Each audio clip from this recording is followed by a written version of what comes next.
જય હિન્દ મિત્રો, હું ગિરધરભાઈ પ્રજાપતિ, આમ આદમી પાર્ટી.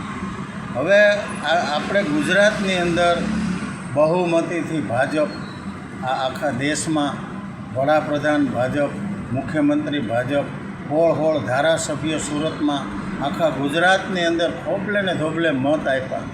છતાંય જો બેન દીકરી સલામત નથી, આ દાદાના રાજમાં ભૂપેન્દ્ર પટેલને દાદાનો દરજ્જો આપ્યો, છતાંય જો બેન દીકરી આજે બબ્બે દીકરીઓના હમણાં બળાત્કાર થયા, એક દીકરી તો મૃત્યુ પામી. હોસ્ટેલની અંદર સલામતી નથી.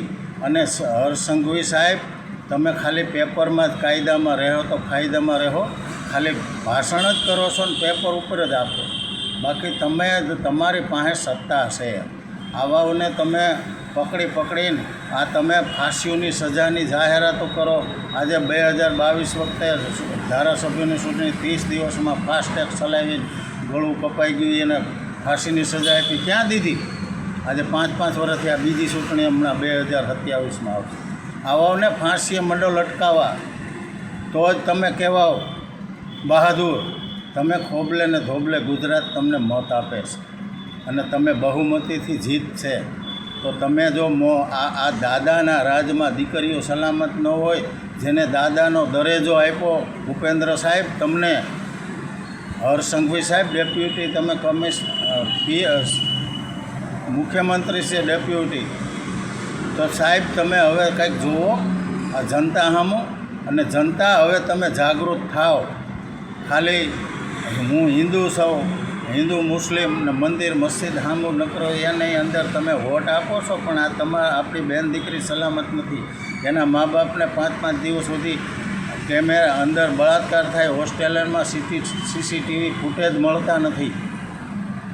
તો તમે એ મા બાપને શું વિચારવું, આ હોસ્ટેલમાં દીકરીઓને એકલી મેળવી કઈ રીતે? એટલે હવે આ લોકોને, આવા લુખા નરાધમોને જાહેરમાં ફાંસીએ ચડાવો અને આ તમારા કાયદા કાનૂન કડક કરવા નથી, કડક બતાવો, કરી બતાવો. હવે તમે જાગૃત થાઓ. હવે જનતાનો શું આમાં હવે તમારો આ સલામતી છે, બેન દીકરી બહાર ન નીકળી શકે. એટલે જનતાએ હવે જાગૃત થાવ. આ ભાજપ સરકાર ખાલી ફાકા ફોજદારી જ કરે છે, હિન્દુ મુસ્લિમ મંદિર મસ્જિદ, બીજું કોઈ વોટ જોઈએ છે, કોઈ સલામતી નથી આ બેન દીકરીની. અને હું એમ કહું, આવું બને તો આ 5-5 દી 8-8 દી આ વસ્તુ હાથમાં ન આવે, મા બાપને ફૂટેજ ન આપે, તો આ શું છે બધું? જય હિન્દ, જય ભારત. આ વિડીયો જેમ બને એમ તમે લાઈક કરો અને લોકોને જાગૃત કરો.